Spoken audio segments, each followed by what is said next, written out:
not able to. There may have been a few people who declined the invite, but no direct communication. Okay. Good morning, Susan.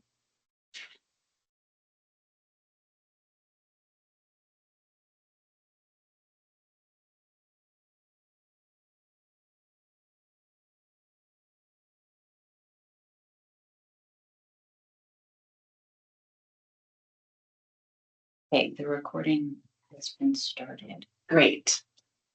Okay. Well, anyone who joins us will welcome, obviously, but it is 8:37. So I think it's time to get started. I hope that you all had the opportunity to review the current draft of the report. We received feedback from many. I wouldn't say from most, but we received feedback from many. And we incorporated that throughout the entire document.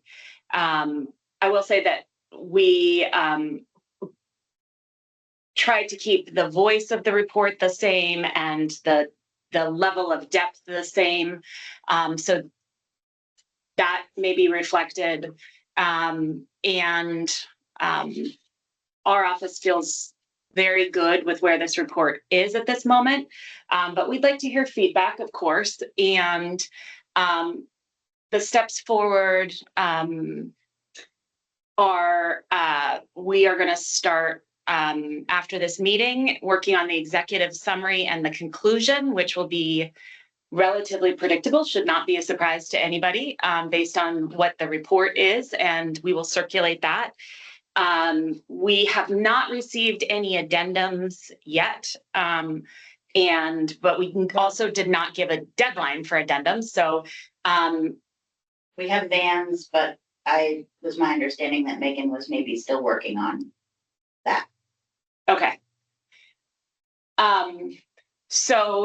What we are thinking is to get addendums if people want to submit them before the new year. And then we will put them the whole report together. So hopefully people have a good idea of where they're going already with addendums. This is not a surprise, but we would like to get the addendum, the whole report in before the legislature starts. That is our goal. And the way to do that is to get the addendums before the new year. So does that time frame work for people who are planning to submit addendums? I don't know who is, but if you are planning to submit an addendum, does that time frame work? I see Jessica and Kate nodding. Okay, great. Thank you. Megan.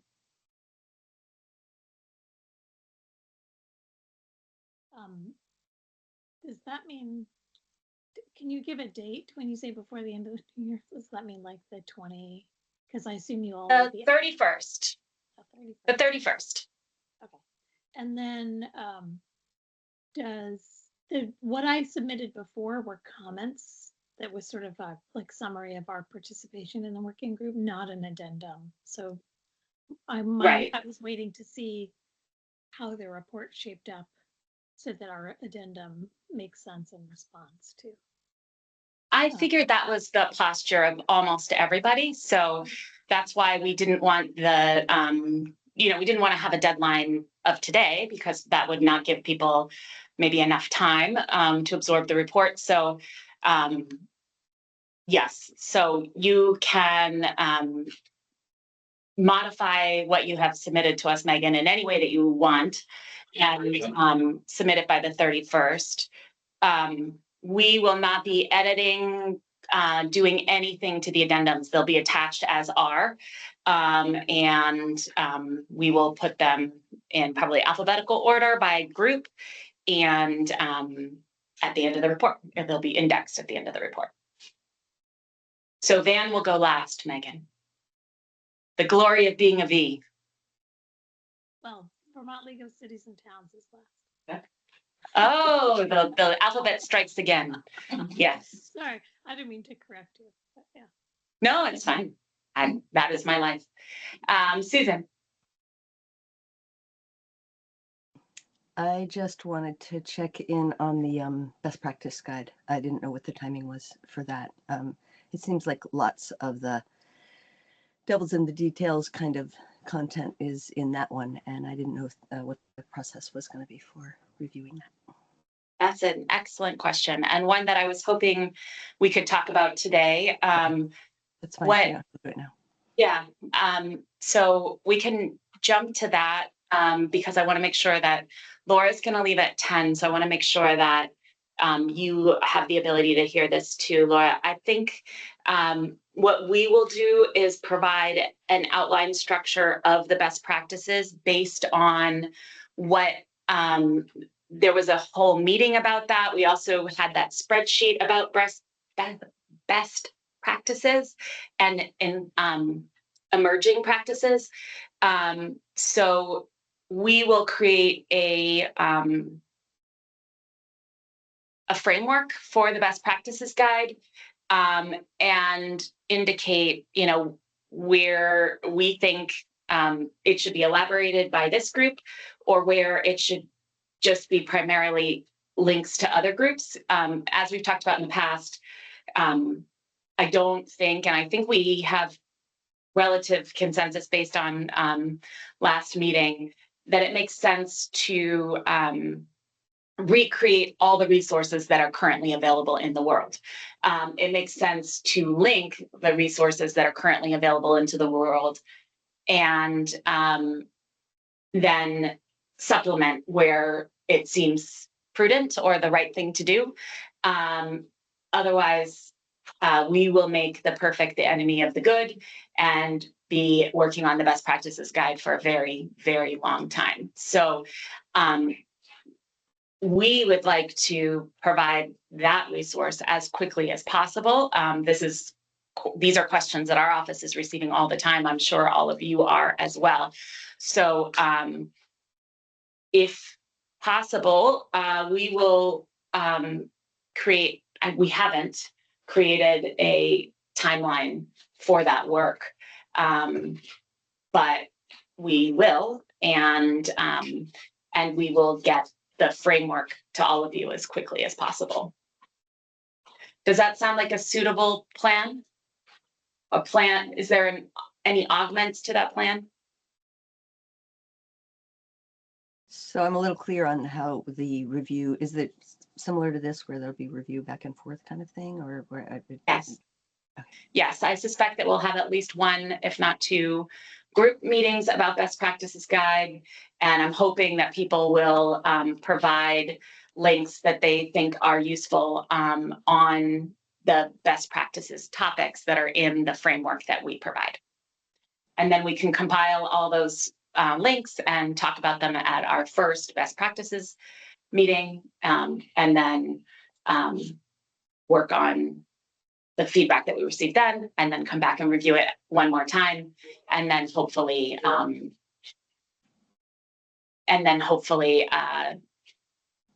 then it will hopefully be wrapped up. That is my hope. And yes, Megan, I see your comment. We can absolutely put this in writing. We just haven't made the plan yet, nor put it in writing, but we will. And I agree that is good for me too, and useful for everybody. Jessica. I think in the report it said that the best practices guide would be coming out in January 2026. That date is going to have to change. Okay. Based on this plan. Yeah, that was a wishful hope when we thought that maybe we would be able to file this report by the end of November. But that all of this has moved forward. And I think we're going to have to change that date before we file this report. But to what, I don't know, because we need to create a work plan, and I don't have a work plan yet.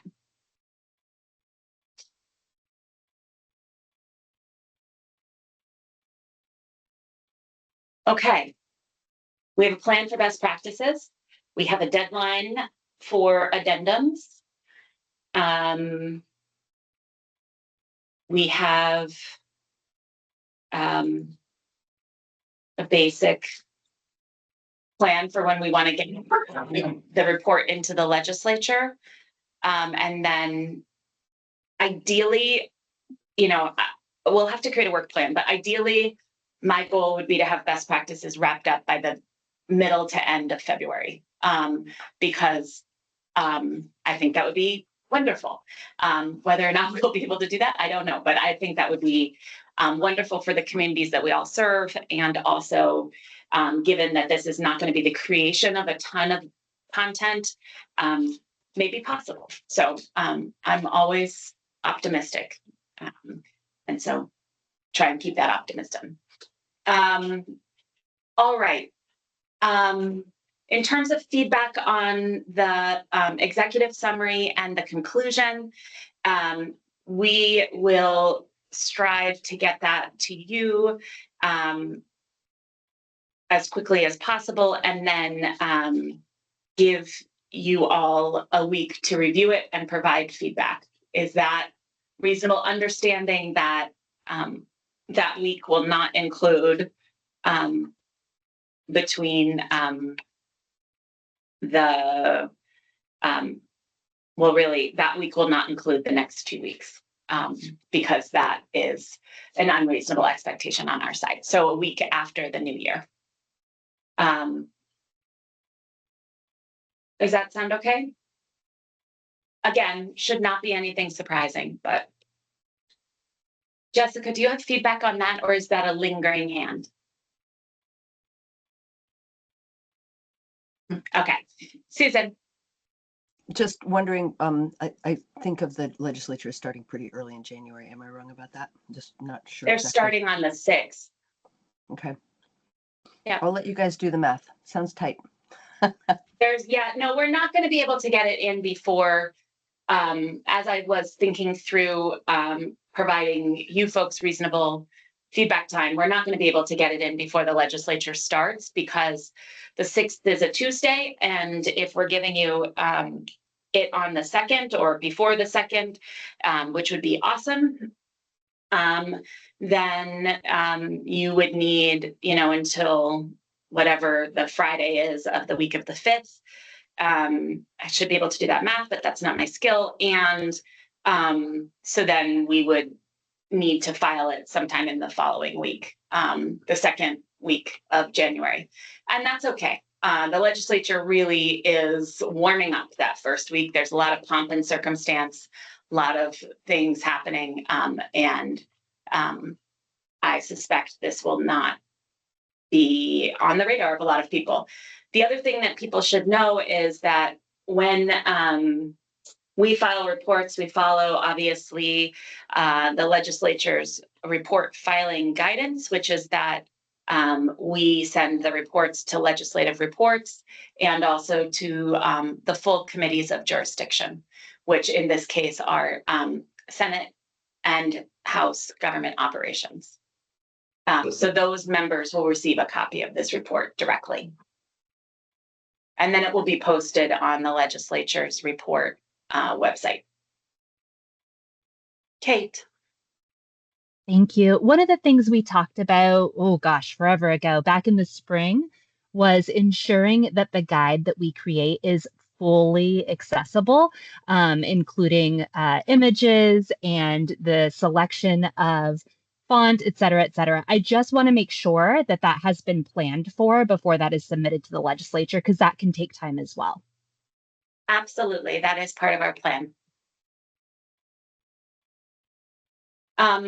Megan, if I'm asked to give testimony, our office will be giving testimony. I suspect I would not be the only, or this office would not be the only group that would be asked to give testimony if the committees take it up. And I certainly would recommend that other people be heard from as well. Frank. Is there an idea when the committee might start on this? I have no idea when either committee would start on this. And no, I don't know. There's a lot of competing priorities I'm aware of, and I don't know when this would come up.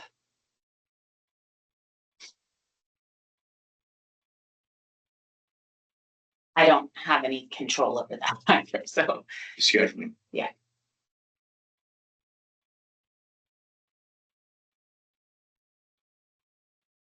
Okay. Megan,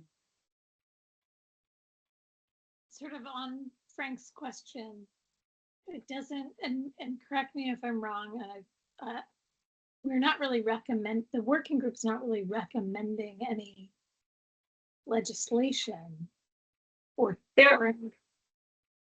there are a few things that are recommended, and then there's a few things that don't have a strong recommendation but if the legislature wanted to change the policy or the way that things operated, they would need to do it through the legislative process. So the report does call out things that would require legislative change to happen. I have a question. Megan, yes, just one second, Laura. Megan, I couldn't hear what you were just saying. I don't know if you went back on mute. I said I will look more carefully for that. Okay. I mean, The executive summary will help with that because I think it will put things into, what is recommended and what are things that could be modified that require legislative change. Laura. Because the divorce, because I'm a official member of this group, I'm just here as a guest. Is the possibility of them asking me to testify possible? Well, we did put your name in the report. So Into my department now. so if you don't want that, let us know. No, it's fine. I just need to give them a heads up because I'm not blindsided because when I mentioned it to my commissioner that been coming to these meetings, she was like, wow. And I was like, I'm here in my role as the director. Yes, no, it makes logical sense to me why you're here. And it would make logical sense to me that they would want to hear from you.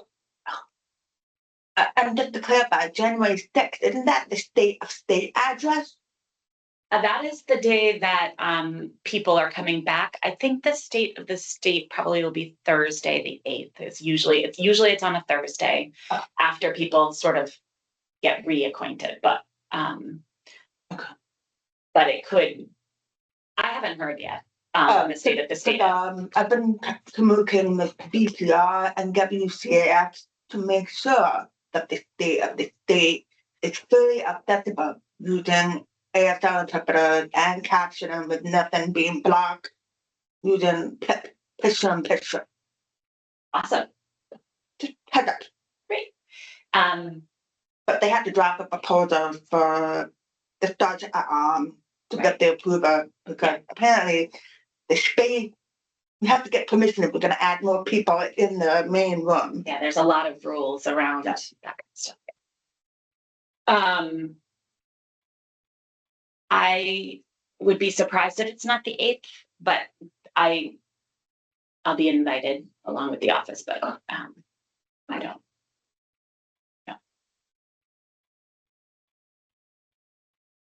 Okay. Any other logistical things that should be brought up that I maybe haven't thought of or that need to be addressed?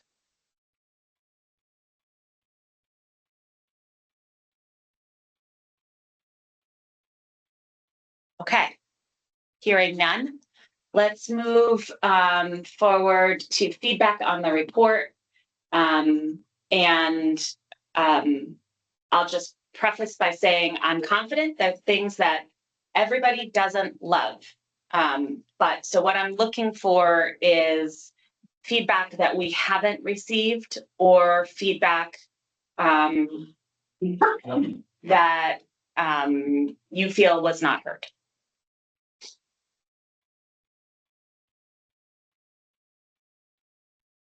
Awesome, everybody loves it. This is great. No. Any feedback?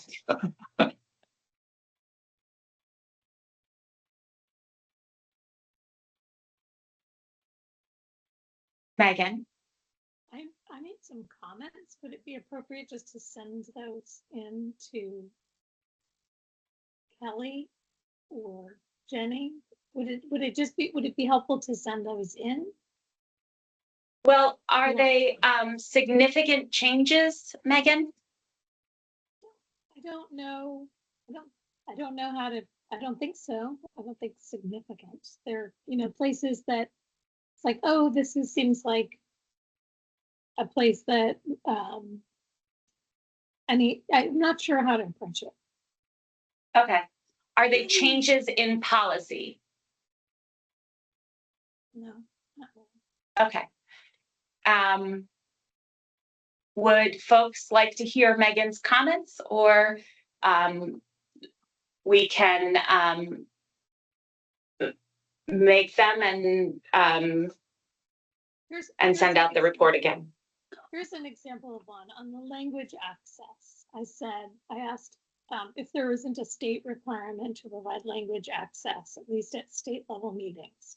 And can we build on what has been done there? Because it seems like we're just saying we had mixed feelings. And rather than saying, the state has mandated language access at state level meetings, at judiciary, there's work to be built on. And I loved the paragraph above that mentioned, say yes first, and that will help you learn and find a way forward when responding to, accessibility requests.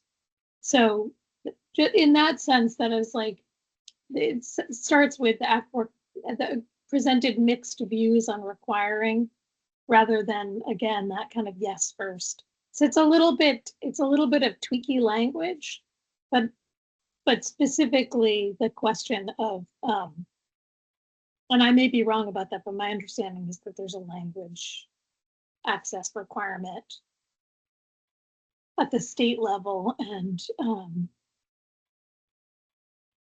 judiciary that we could build on. Okay. I can't see the full text of the comment, and I don't know who made it. Kelly, can you read me that comment and what it is? Thank you, Megan. I don't know if it's pertinent to. I think it was my comment. I'm happy to read that if you would like. Yeah. Okay. Oh, I can. Okay. Jenny just shared it with me. Kate, thank you. I mean, you can Yeah, read I'll it read too, it. but I'll read it aloud. It's not, it's the pad. Yeah, thank you. So this is an important piece of framing, I believe, just for the impacts moving forward for elections. So a piece of framing feedback from my former work. Throughout the report, there is reference to, quote, during COVID. I believe the intent is for these lines should be, quote, during 2020 and during 2021, or perhaps, quote, at the start of COVID. The reason I mention this is that we are currently in a 12th wave, and the rates based on surveillance data for the past 2 weeks is that 1 in 35 Vermonters last week and now 1 in 39 Vermonters this week are currently infected. This is higher than at any point during 2020 or 2021. Ongoing and new pandemics will certainly pose impacts on Vermonters' access to government and elections in the future ahead. So it is a framing suggestion to accurately reflect that. Kate, that framing suggestion is well received, and we will make that shift. Did you have a comment, Laura? Oh, no, I knew about that. I knew about the 15 language, ASL is one of them.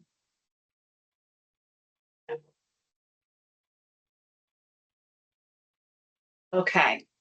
The problem is, in general, when it comes to people like the Office of Leadership Equity, they have the funding that allows you to translate the final document, but they have to, I guess, their criteria of how they decide how much money they can give to each state agency to translate their document. So I don't know if they ran out of the funding yet. Yeah.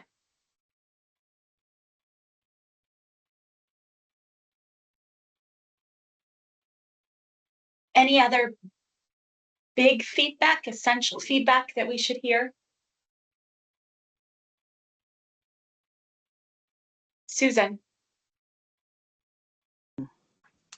Yeah, so I think what Megan is saying makes sense, that if, I mean, my gosh, if there's, and throughout the report, I think you did it right at the beginning, you talk about, okay, here's what's law, here's what we have to do. and make very clear what is, you know, difference between requirements and then best practice. And I think what Megan is saying is we need to talk about language translation in terms of the law, and then offer the possibility of building on that. I do think that we had a whole survey process of these groups in terms of which things need changes. So I don't, Yeah. I'm assuming that you're not talking about actually making a recommendation that what didn't. No, Yeah. no, nothing. The recommendations that are in the report right now, Susan, are the recommendations that will stay. But I think what I heard Megan say was referring to what Jessica posted, which is Yes. the documents, the recommendation on the documents. And I thought it was a should be rather than a have to be. But I'll have to go look at the guidance again. I haven't read it recently, but I will now that Jessica's posted it. So Great. I know that we translate into I think 8 or 9 languages on just standard practice for the things that we have deemed vital documents, which is debatable, honestly. Like, I think there's not as much, you know, it's not like they list every single vital document because they can't. But that is a conversation we have on some things. For instance, we have a lot of professional. Not on.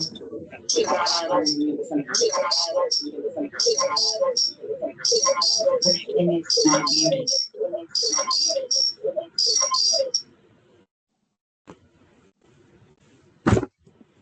All right.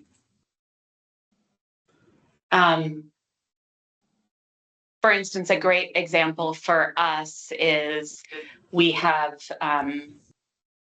occupational licensure, and that is an application that is done in a computer system by necessity. And that is, I believe, at this point, we have almost 300 different applications because there's lots of different pathways into our over 165 profession types. And so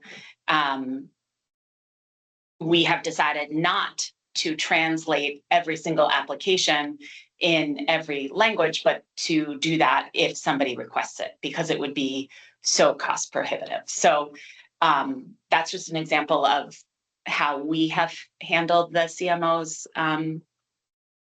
guidance, but the agencies do that differently too, I'm aware.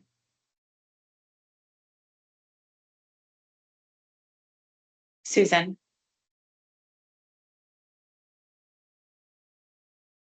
Yeah, I had another comment that I figure I'll just throw in, which is I wonder if we can add we have a little footnote about what happens in Massachusetts, or what is happening in Massachusetts in terms of their remote town meeting participation. And there is I think it deserves mention, maybe another footnote about how they do it in New Hampshire with the SB2 system, that the town meeting being a 2-part system. Their Australian ballot system is a 2-part system. So it's basically Jericho reinvented what the only system they have for Australian ballot in New Hampshire, being a 2-part, being a meeting and then a ballot vote. So I'm happy to. It's that was in the in that 10-pager that I created months ago. So I just thought if folks are looking at Jericho as innovative, it would, and if any legislator is interested, they should know that the statute actually exists already in New Hampshire. Okay. We will make sure that that is called out either in the body of the report and or in a footnote as well. Susan. Whatever. Thanks.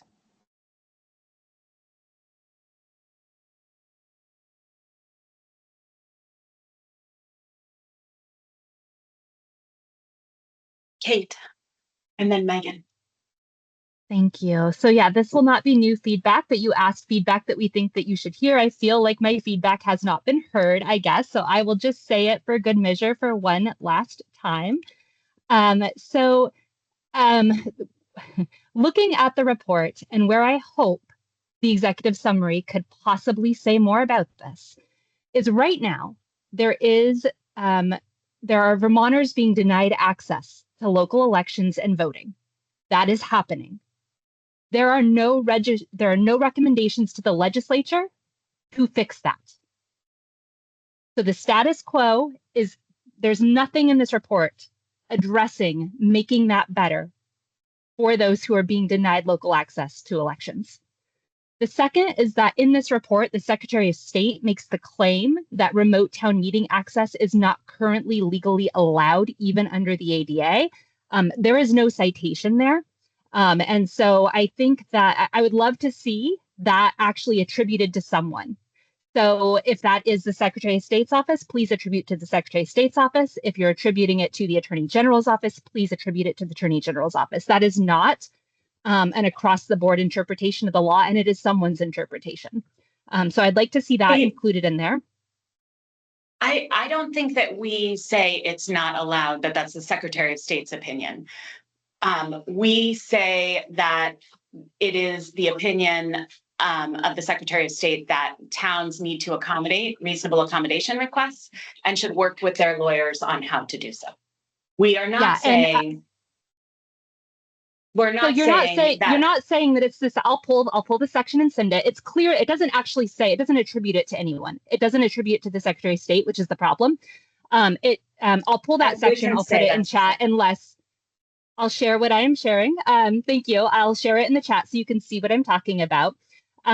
So I just want it attributed to someone because right now it just says something along the lines of currently the understanding is such that blah, blah, blah. So I'll send it. So the rest of what I wanted to say is that I think that Disability Rights Vermont may be in touch about the section, that page or so that mentions them and how Vermonters should use them as a resource around local elections, because I think some of that maybe is not fully accurate. And I think that we would want to include the Vermont Human Rights Commission also in that section, especially around supporting Vermonters to be able to make complaints when they are being denied access. So those are the additions or the things that I wanted to make sure were heard. Thank you. No problem, Kate. I don't think we heard officially from, we did talk to Jessica, but we didn't hear officially directly from Disability Rights or from the Human Rights Commission. So Laura and Kate, since you are both representatives of those groups, if you have specific modifications to those sections, please send them. We do have an addendum, but which is great, Laura. We just haven't seen it, so we don't know what your addendum says. But if you have modifications to the section of the report that Kate is referring to, will you please let us know if there are ways that you want Disability Rights Vermont's role with regard to folks' ability to work with you around local elections. We don't have that feedback right now, so if you could provide it to us, that would be great. Sure, yeah. You would prefer that in writing, is my understanding. Yeah, that would be helpful at this point. Then we can make sure that we're getting it right. Okay. That way we're not, yeah. Thank you. And that can be separate from your addendum. And it would be helpful to have before the addendum so that we can make that change sooner as opposed to later.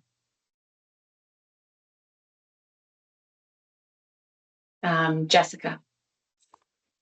And just to be clear, to not, be hiding the ball, the addendum is very, very short and just encouraging the opportunity to be able to provide either written or live testimony on the report to be able to raise additional issues. And then each different organization that has any issues will have the opportunity to bring their unique perspective to the table more. So we tried to keep it very, very short.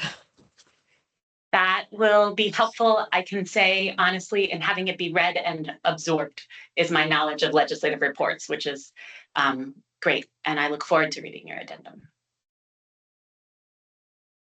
Megan.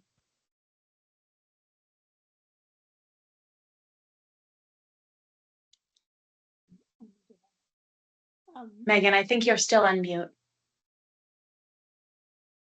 Am I on mute? Now you're not. Okay.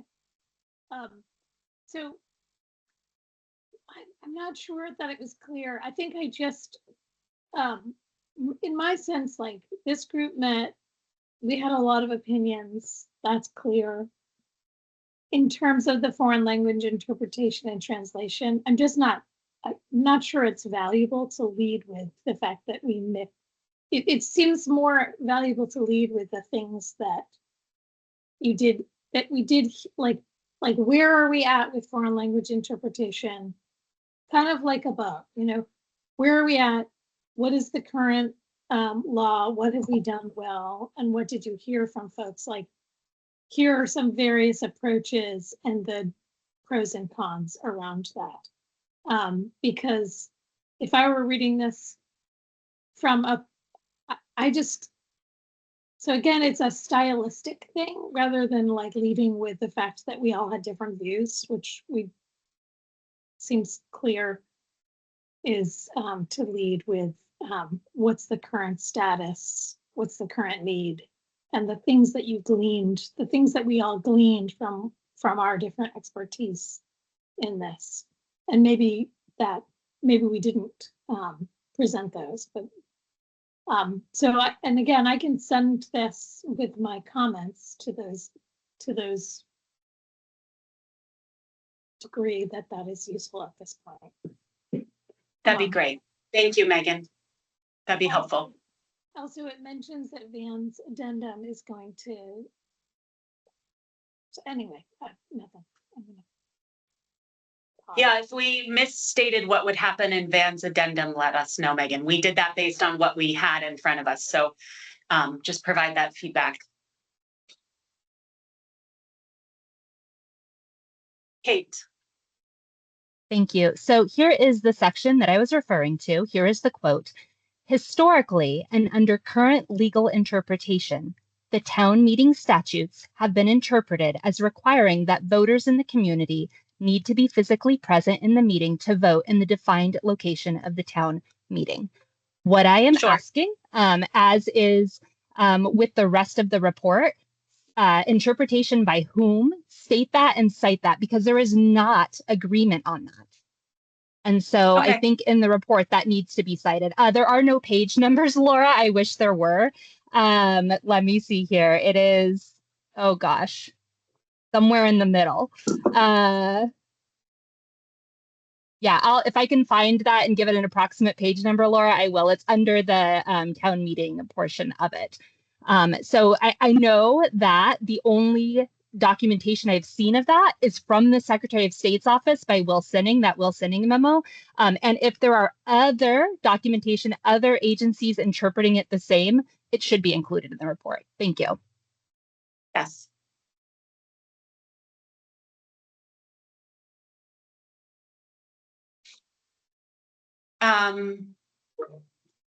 Mohammed.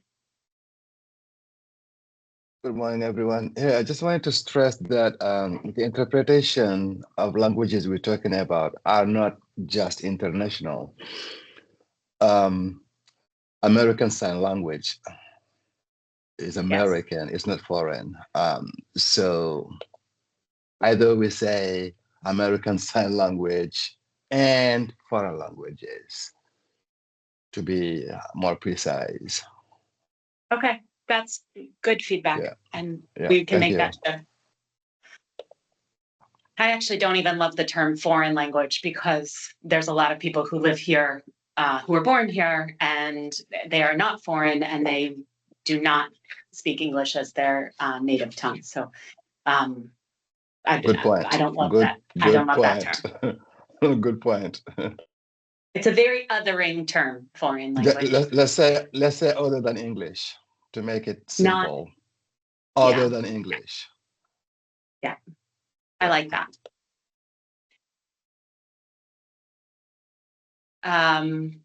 Jessica, I acknowledge your comment. I think we tried to provide a balance on that and added quite a bit more citations. But the interpretation piece is more difficult to capture, honestly, in a group that everyone doesn't agree with the interpretation. So I think that may be a place that would be a great thing to put in your addendum, your analysis of that. So. Sorry, just to be clear, I was just offering to say, here's what the law says. Yeah, I think that we are putting that in the report wherever we can and wherever is appropriate. And if there's places that you don't think that we've done that adequately, again, please send that to us. But I think we have done our level best at that. So if you have feedback, please let us know.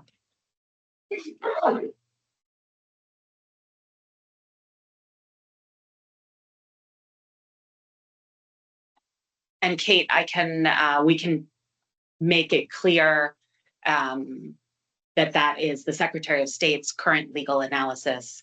Thank you. And as far as I know, there's not any other agency that has weighed in on that. The only thing that I will say, and that I need this group to know, is the Secretary of State is not the determiner of what happens at local elections. We're just not. We provide advice and counsel, but we are not the decider. And so we're trying to make that clear to everybody. And that is true. We don't get to decide local election policy decisions at the local election level. Yeah. And if that is the Secretary of State's current interpretation, what concerns me then is that there are no recommendations about how to change that. So I would hope that my Secretary of State's office would say, this is our interpretation, and we are concerned because based on our interpretation of the current laws, entire demographics of people cannot vote. And we wish the legislature to change that. I don't know, maybe that's just wishful thinking on my part, but that seems like a great opportunity for this report in the Secretary of State's office. Susan.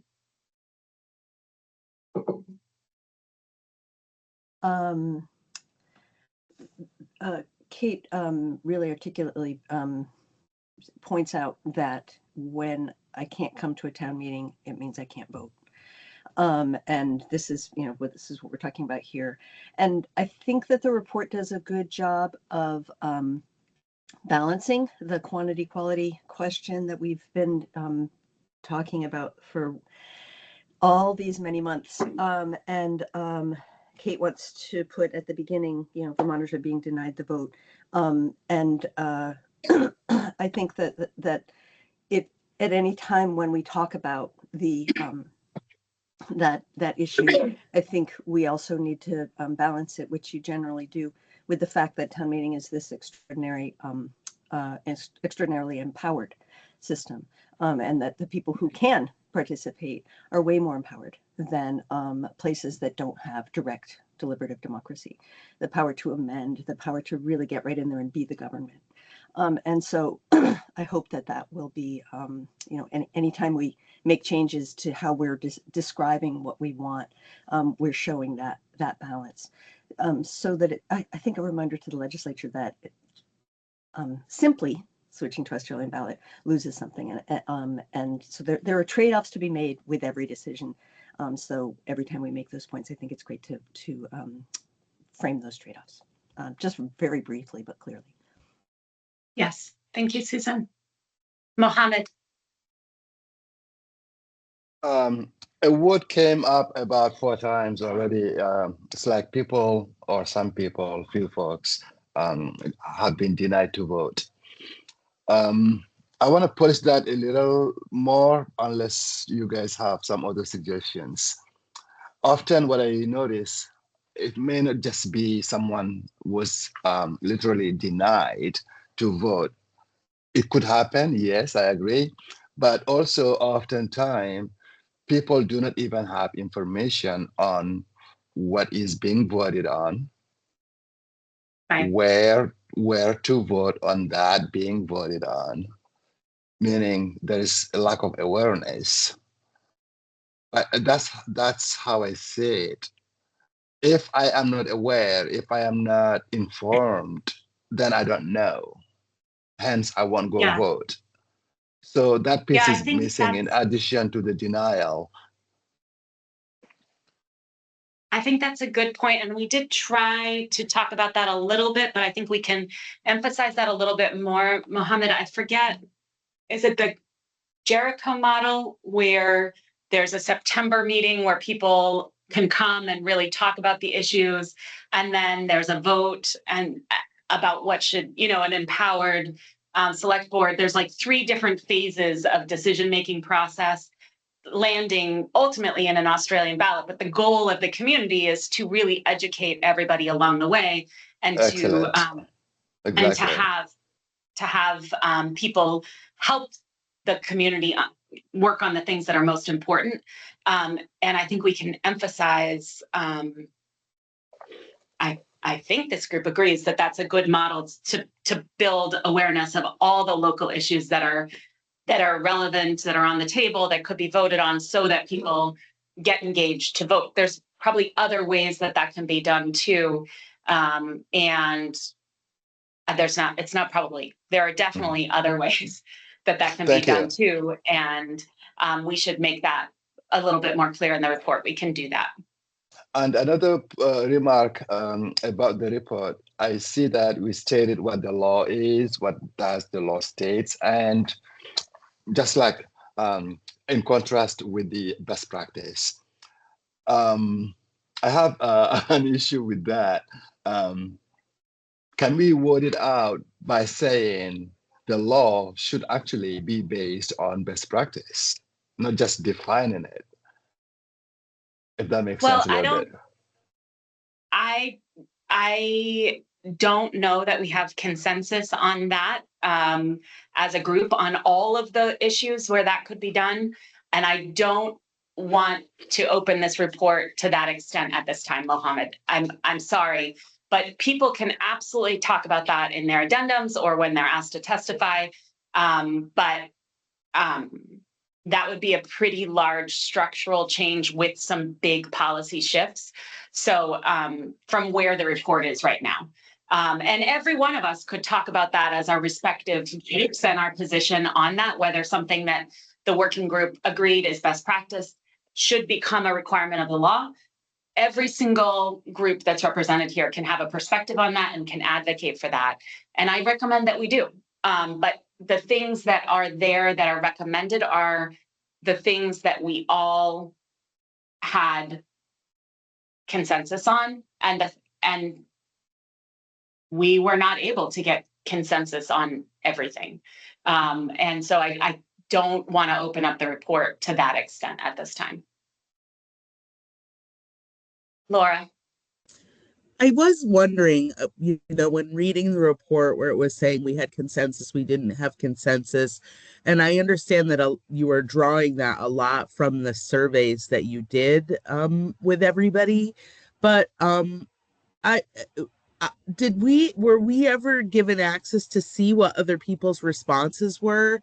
I was surprised at some of the things that were said just simply because I was like, oh, I didn't realize we were that much in disagreement about that particular issue, or oh wow, we had consensus on that. I didn't think we had consensus on that. And so I guess I was just wondering if those surveys were intended to be secret and not shared, or if we could see how the rest of our working group members actually felt about things, because some things I think were only addressed in that survey and not really addressed a lot in conversation in these meetings. Because I was surprised about some things. Well, here's something you all should know. We probably should have said this at the very beginning. Absolutely nothing that anyone gives to us is secret or confidential. All of it's a public record. I don't have a way. So did we proactively share that with everybody? I don't We remember. didn't share it with everybody, but I think Kate had requested it and we sent it to her. Yeah. I think if it was what Kelly just said is that Kate requested. Bye, Laura. There you go. Thank you so much for coming. Right. So if it was requested, we gave it, and we certainly can provide it to everybody. But it's not secret. And I'll just add to that, so we, in writing, there's places where we said consensus or not consensus. We went back through the transcripts and the videos of these meetings. We had individual meetings with people from which we took notes. We took the submissions in writing all throughout this process, including but not exclusive to those surveys. So there's a lot of material flowing in that we reviewed to try to make sure that we captured everybody's viewpoints throughout the process. So it was not just the surveys that got included in there. It was anytime anyone told us anything, we tried to sort of compile it together and look at that. Megan. I just want to echo what Laura said. As I read through, I'm also like, oh, I didn't know we were not in alignment around that. I did not. And I want to appreciate one, that the report helps us to see some of where we agree and disagree. And I'm wondering if I'm hoping that despite what sometimes feels like a rocky process, and I understand that you all may feel like you're just being criticized in the report writing.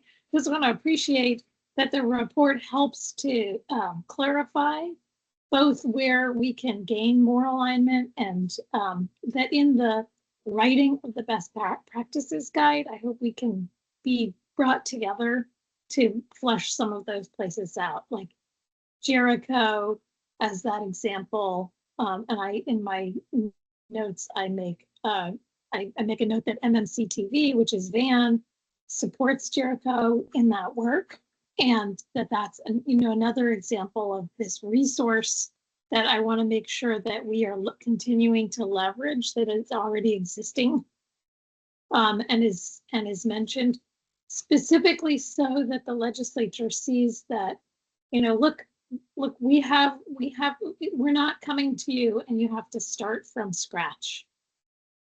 You don't have to, with the grant request around hybrid meeting access, we don't have to start from scratch. We have a good foundation to begin to build on. Similarly mentioning the Disability Rights Vermont, the work that they're doing, we don't have to start from scratch in understanding this work. So Frank. thank you. Yeah. Thank you, Megan. A question about the best practices guide. Is that something the legislative committee is going to be ironing out, or is that something they're going to be stipulating that needs to be ironed out and that will go through rules at some point in time? That is something that is not an administrative rule, Frank, so it will not go through rules, and it's not a statutory process, so it will not be in front of a legislative committee unless they ask us to testify about it. Yeah. But it will be something that this group creates, hopefully with consensus and progress. Yeah. And then will be posted on the Secretary of State's page. I'd love it for it to be posted widely, not just on the Secretary of State's page, but on multiple of our stakeholders group So websites. Be another phase post legislative decision on the actual changes to the statute by itself. And then we would be filling in afterwards with the best practices guide? No, we're going to work on the best practices guide in January and February. Okay. And that is well ahead of any legislative changes. If there are legislative changes, then we will have to make modifications. But hopefully the legislative changes will be clear, and we will remove what was previously best practice that is now the requirement of the law into the law. Yeah, thank you. Yeah. Jessica. I leave it to the folks at League of Cities and Towns, and Susan, to tell me if you think this is a silly idea. Have you thought at all about, upon releasing the best practices guide, maybe hosting a webinar to, give people sort of like an overview of what's in here and, just raise awareness about its existence?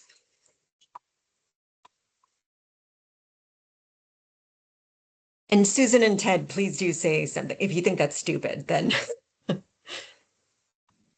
I don't think it's stupid at all. I think it's a great idea. I'm not on the staff at VLCT, so I can't commit their resources, but they do a lot of trainings and interface with public officials. I mean, all the time, and referencing the best practice guide makes a ton of sense to me. I agree.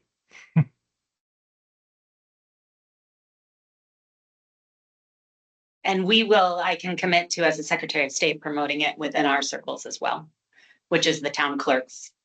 So, primarily we have other circles as well. Obviously, we'll put it on our website and all of those things, but we will proactively send it to all the town clerks and work with the league to figure out who's attending the trainings and who's best to provide the trainings. Frank? Can the law be dated such that it takes effect so that some of this training can come ahead of the time that the law, because we've had that problem before where the law effective date dropped and there was no education, there was a lot of confusion. So I'm wondering about that. There's a lot of ways to do legislative work. One of them is to require training to have different effective dates within the law. So if there was a bill that changed something and it needed to be done across the entire state, there could be an effective date of May of 2027, which is wild. And there could be a training requirement that goes into effect July 1st, and everyone needs to receive the training before the change goes into effect in May of 27. There's a lot of ways to draft legislation to make sure that everyone is trained on it before it goes into effect. Of course, a lot of times the law just goes into effect and then people need to scramble to figure out what the law means and how to interpret it and how to comply with it. That happens all the time too. So it really is in the legislative drafting and the intent of the legislature on how they want something that is being changed to roll out. And sometimes they don't think about all those ramifications as well. And I would say this, I'm going to say it very publicly.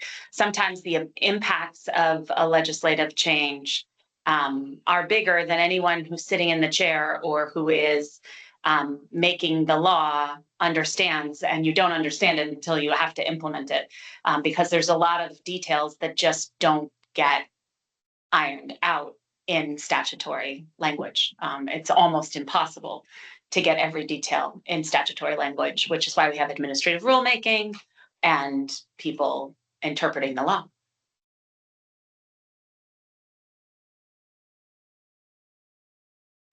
Jessica.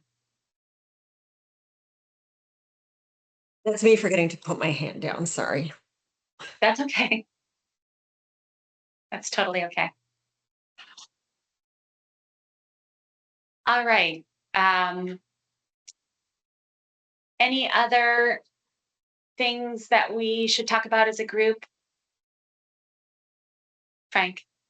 And I can fully understand the IT platforms and the technology not being specified. Yeah, we couldn't do because that there's here. a ton of discussion around that. Yes. That certainly would be at the committee level, or would that be best practices, do you think?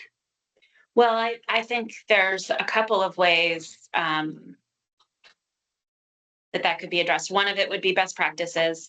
There is also the suggestion, I'm not sure, I would have to go back and reread it, whether it raises to the level of a firm recommendation, but the legislature think about a statewide contract or a statewide committee that is responsible for assessing platforms. That really is I think the better way to handle the platform issue, because as we've talked about a lot, the platforms are changing all the time. So there needs to be, if we want to get to a place where there's consistency of IT platforms across state and local government, state government is very consistent. We're just all on the ADS platform, and ADS can make a change, and we're all with it. Like, that's what we have to do. But if there's going to be standardization within across state government, I mean local government rather, there could be a statewide contract, there could be a statewide group that assesses technology. There's a couple of different ways, and that all is discussed in the report. But and we can talk about that in best practices some. But to my knowledge right now, there's no statewide requirement on any municipality or local government to use a particular platform or a particular set of requirements outside of hybrid. I can see where that means something, and the timing of it is one thing, because it's more of a fine-tuned comb process, resulting in this type of subcommittee or group that would be doing that because I don't know if the committee members of the legislature are going to really grasp a lot of they will not have the time or capability to grasp and make decisions at that level, nor arguably should they, because the technology will change. That's right. But they could identify and create a subgroup responsible for that work. Yep. On an ongoing basis. Yep. Jessica. A new hand. I did mean to raise my hand this time. So I think one of the, sort of comments, questions that I had put in some of my feedback was that it was my understanding there for the state, there are certain statewide contracts, right? So you get a reduced rate for interpretations, et cetera. And I know that when I look at the, oh goodness, what is this office? Buildings and General Services. There are some, I just don't know.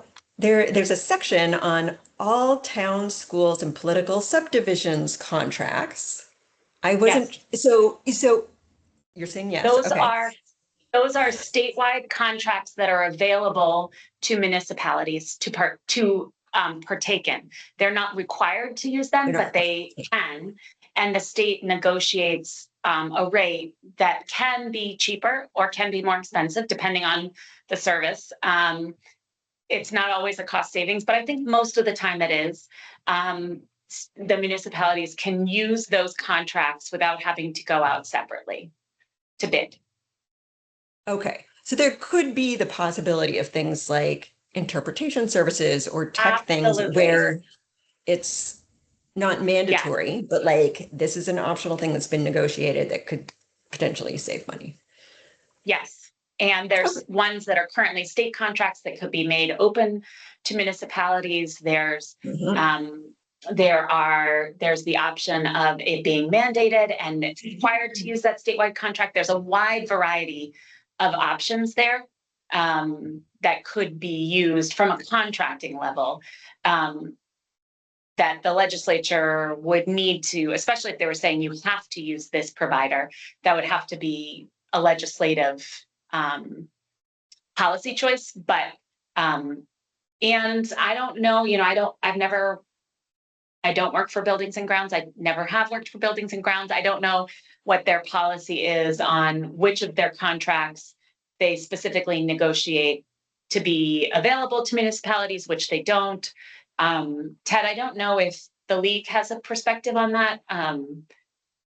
If you talk to buildings and grounds about contracts that you want to be on available to the municipalities as well?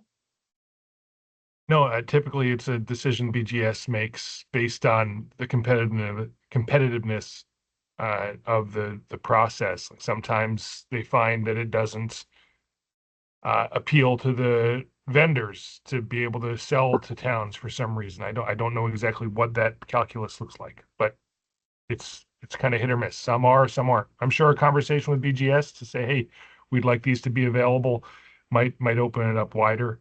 I think the big asterisk to all of this is it doesn't necessarily save any money It's funny. The state doesn't get the best deal. We do. And oftentimes it's advantageous to the town to do their own procurement process. But that I want to be clear. I think it's a great idea to try to leverage it and see if it works. Thanks, Ted. Yeah, we have them. There's quite a few that are available to municipalities. But whether that list should be expanded, I don't know. Frank. Some of this might be outside of the usual lane of buildings and grounds. So, and I found this out with some other stuff with some energy things that they were on off on by the legislature, and they had to scramble to put it together, and they had a little room up in the attic that they put staff into. And so I think that that might be taken under consideration with the familiarity of it, of this type of thing. Yeah, I mean, yeah. Yeah. They have contracts on all sorts of things, like an insane diversity of topics, from like the mix of concrete that goes on our roads to, trucks to, I mean, it's just everything. So they don't have to have specific knowledge to have the contract available, but, and they have negotiation teams that are really considering the diversity of what they're responsible for. Pretty amazing. But yeah, it's just, I think, as Ted said, what they allow to be extended to municipalities, I'm not clear what their analysis is of that. And I don't know their decision-making process of what they choose to do, make, not just within the state network, but available to locals as well. And I think I'll go back through, but I'm hearing that we have a consensus. I'll use that word, but I think we have a consensus that if there is a possibility for statewide contracts on IT or on language or web, it should be strongly considered and recommended or required of BGS. And we can make that a little bit stronger if that makes sense, but I don't have the language in front of me because my computer just died, but we can make sure that that is there, and certainly can be called out in the executive summary as well.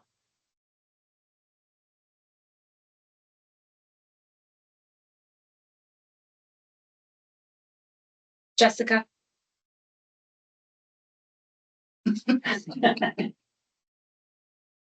All right. Okay.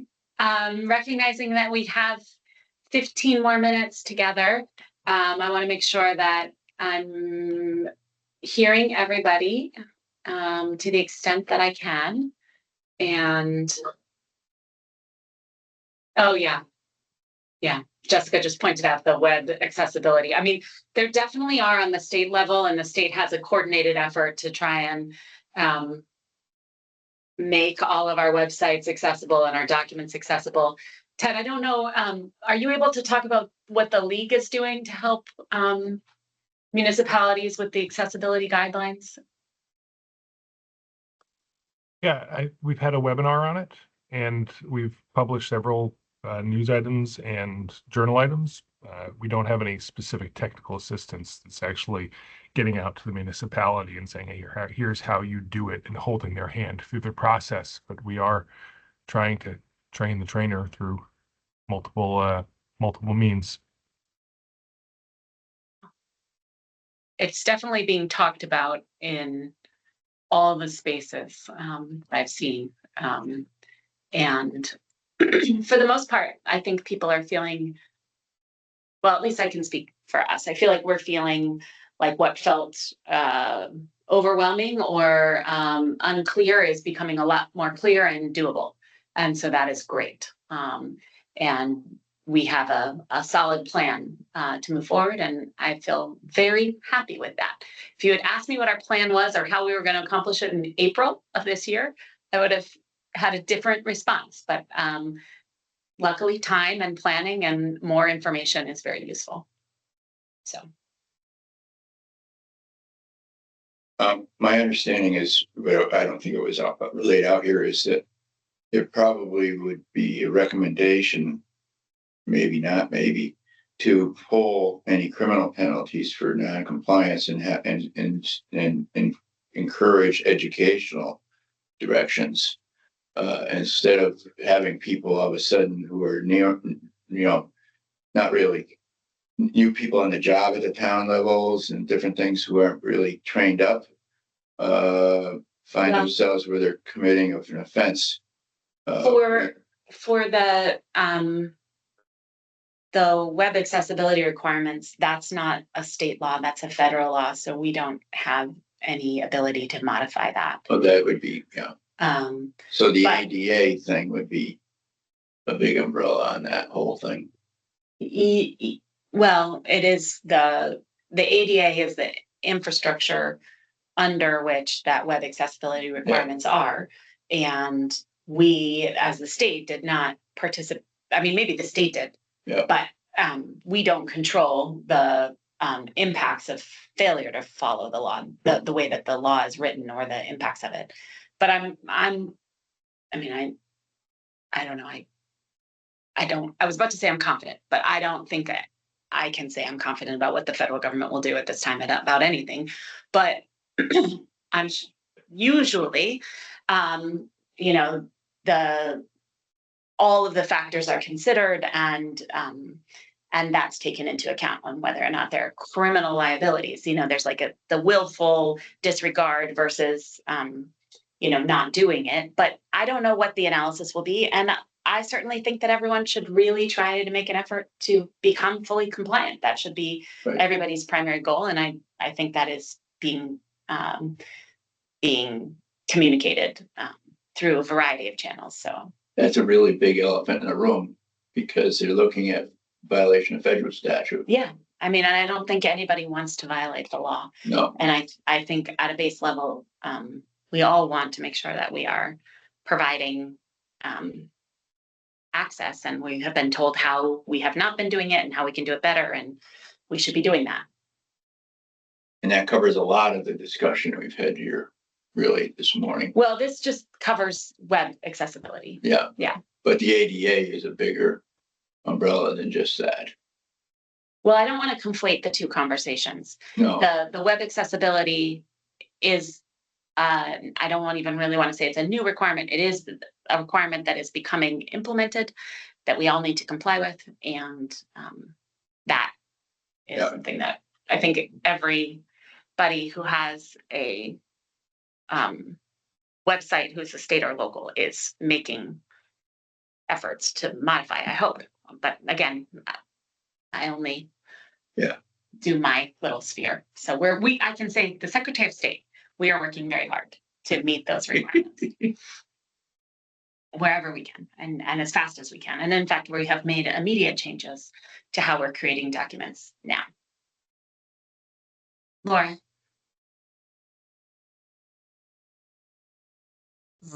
I want to say, I do recognize the areas in which the report has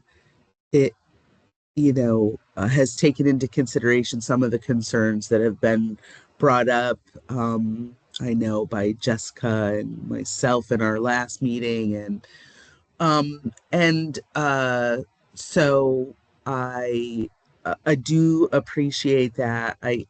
But I do also want to acknowledge that there are still parts of this report that come from a very ableist perspective. And in some ways so this goes out and then we have to combat the ableism that it perpetuates. So I just want to acknowledge that to everybody, and for everyone who has really been pushing, specifically for the rights of disabled people in this process and the ways in which they've been disenfranchised. Um, we, you know, we want accessibility, you know, the universal accessibility to really, you know, stop forcing folks with disabilities to out themselves, to have to identify, to have to signal to the community, and their and I think that the report still creates a scenario, many scenarios for people with disabilities where they have to be identified as people with disabilities before they can participate. So I just wanted to say that, and although I know we're gonna, you know, I'll put in our addendums. I do recognize the ways in which you have really tried to balance some of what's come your way from people, but I haven't heard a lot of people pushing back against there being a universal accessibility. And so part of my confusion, I guess, is that although I know that people have been hung up on things like security and all kinds of stuff and tradition and all of that, I haven't heard people in this working group say we don't, you know, we still think that people with disabilities should have to, you know, hand up and make special requests and have to ask for accommodations. And but that's my read on what's being presented, is that is Yeah. what we're saying, and I don't think that this working group has been saying that. So um sorry Well, if I'm not articulating my thoughts very well, but I feel like I've heard more support for us making it universally um, uh, uh, accessible for everybody, and yet some things in this report still make folks with disabilities have to, you know, self-identify and be treated inequitably. So I just yeah. wanted to say that. If we're talking about universal accessibility with regard to local annual meeting, that has a very mixed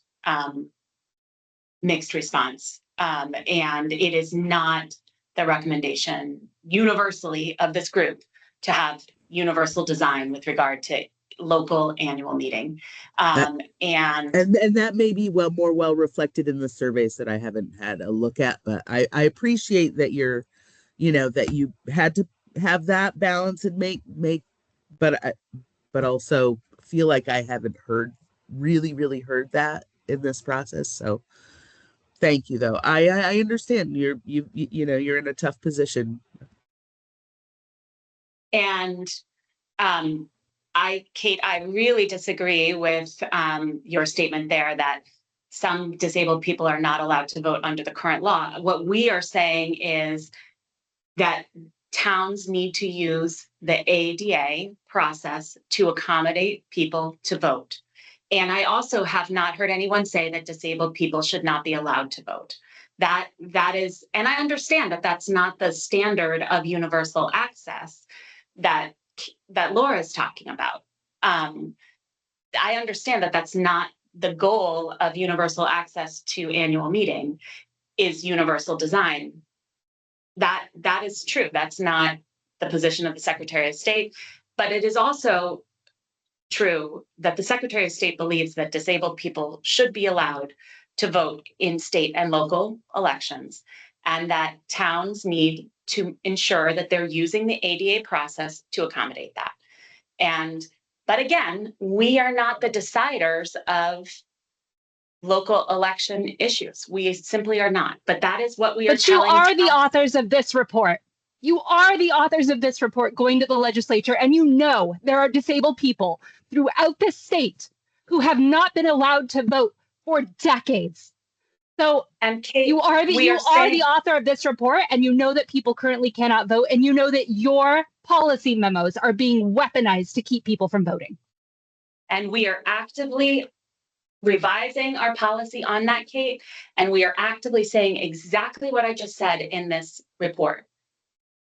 And I understand that that is not universal design, and we can call that out more, Laura, as a desire of some to have universal design around local annual meeting, but that is not the consensus of this group, and I really think you should put that in your addendum. I really do. And the legislature will have to decide that. That is a legislative decision, not this group's decision, and not our office as the author of this report. Although I really think we all at this point can take some ownership over this report. We really have tried our best to hear everyone's feedback, to absorb everyone's feedback. I would not say that this is the Secretary of State's report. I would say this is the Act 133 report. So Laura, I'm happy to look at everywhere where we talk about universal design or where we do not talk about universal design. I'm happy to do that. Mohammed. Thank you. Hey, I want to just go back to Laura Cashman, and I appreciate your statement around people having to identify themselves as people with disabilities. There is a problem with that. Although the intent we all understand, we are trying to ensure they are all accommodated. How can we ensure accommodation can be done in a private way? Let's say in schools, for example, when there is a test to be administered for students, some students have accommodation based on their IEPs, individual student learning plans, IEP. So let's say on a ballot, maybe there would be a box somewhere underneath, or maybe even it's a document that the individual will get to check boxes on the accommodation they need without actually having to be there at the front door and people are standing by and you have to talk about your disabilities. We all do know most of disabilities are actually invisible. You may see someone, even us sitting here right now, we all may have some disability of some sort, but if I don't name it, you won't know it. To that extent, there needs to be some privacy. And that privacy can be just really on a piece of paper, check the box. Just a suggestion or a foot of start. And again, thank you, Laura, because some people don't want to even talk about their disabilities. Thank you. Laura. Sorry, I feel like I have to defend Kate's position here because you just said in response that people aren't being denied the right to vote, and I don't know if you meant to say that, but I didn't mean to say that. What I meant to say is we don't want people to be denied a vote. right. But I'm not saying that people have not been able to vote. I don't have any, I mean, I've heard Kate tell me that, and I trust her and I believe her. But I don't want that to be happening. But I also know that we do not have consensus on universal design of being all remote for annual meeting. And this report cannot say that.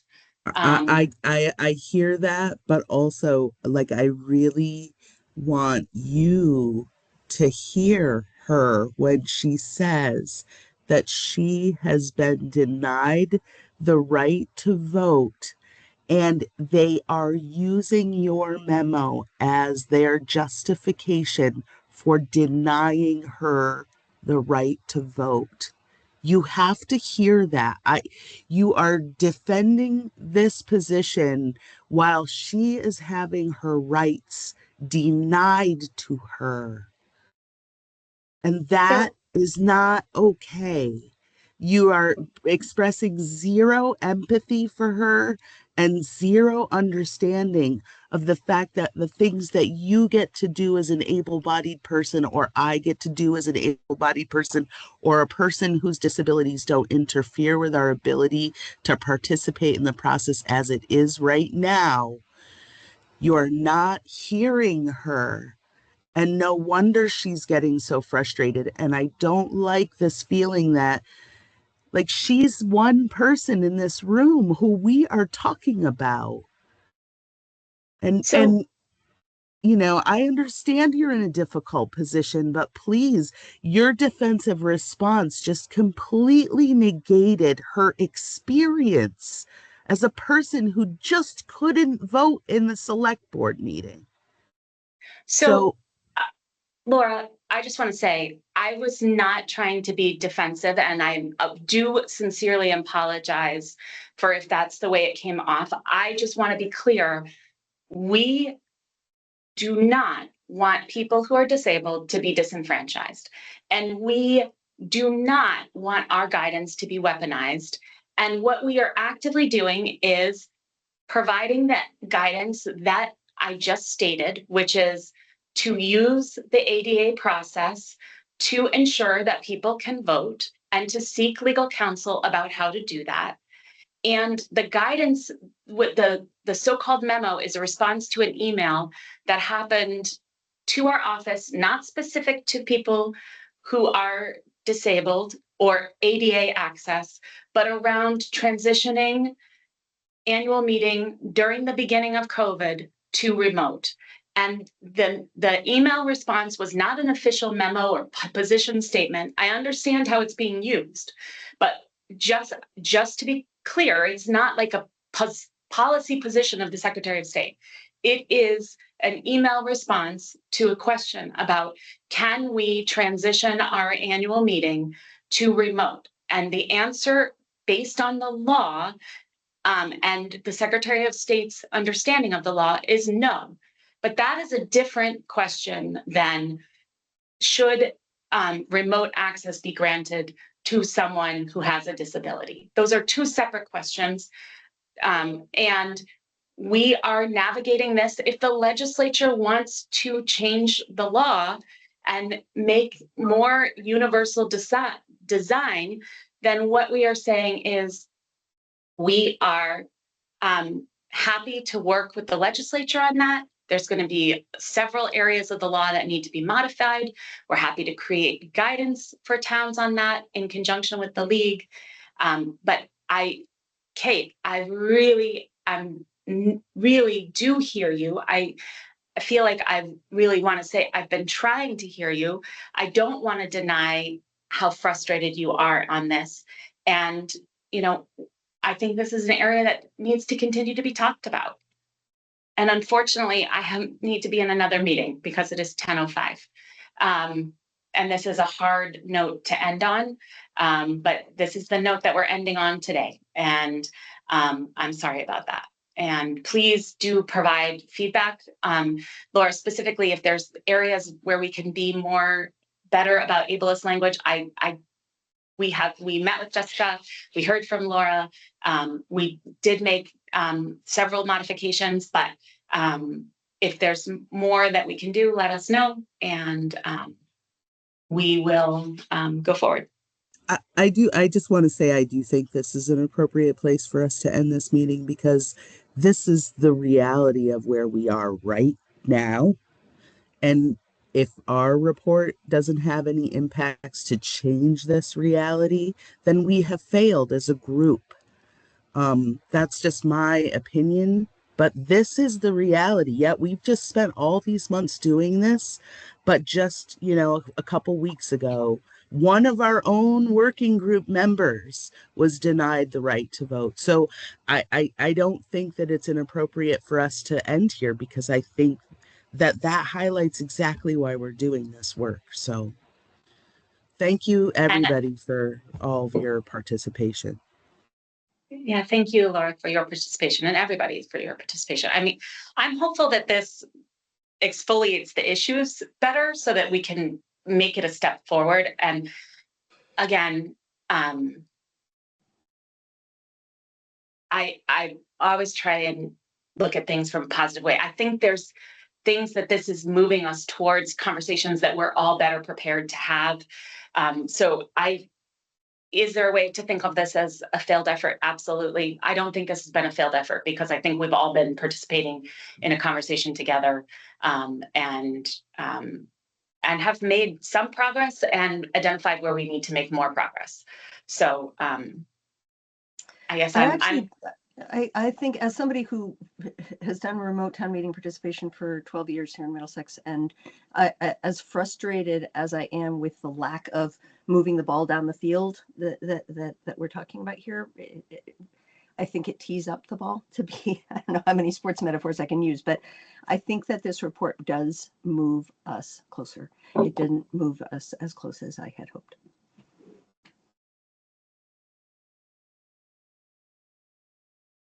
Megan, we were due with this report at the 1st of November. We're late.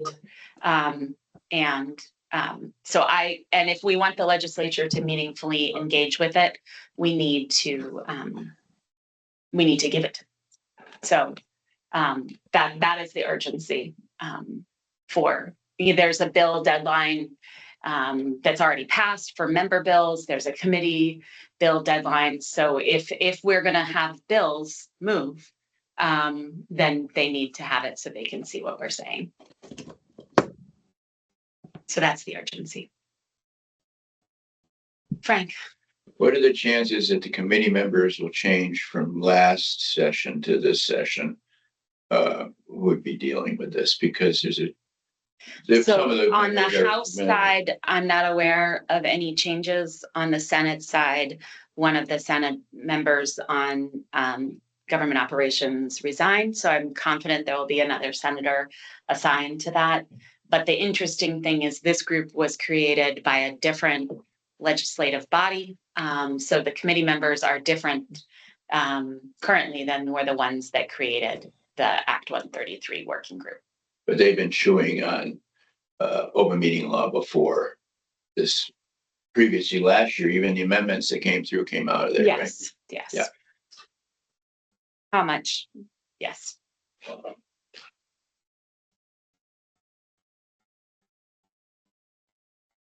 Okay. Thank you all very much. Oh, sorry, Jessica. So you're going to send out maybe an email with, here are all the deadlines for things, and here's when we anticipate bringing everybody together to review the accessibility guide. Yeah. Yes. That was a clear ask by Megan. That was a clear ask by Megan, and we will make that so. Thank you. Yeah, thank you. Thank you all. Happy holidays to everyone. Happy Hanukkah. And happy the remaining holidays, but happy Hanukkah right now. So thank you. Same to y'all. Whoever put us together, congratulations. It was a lot to boil down. Yes. And all right.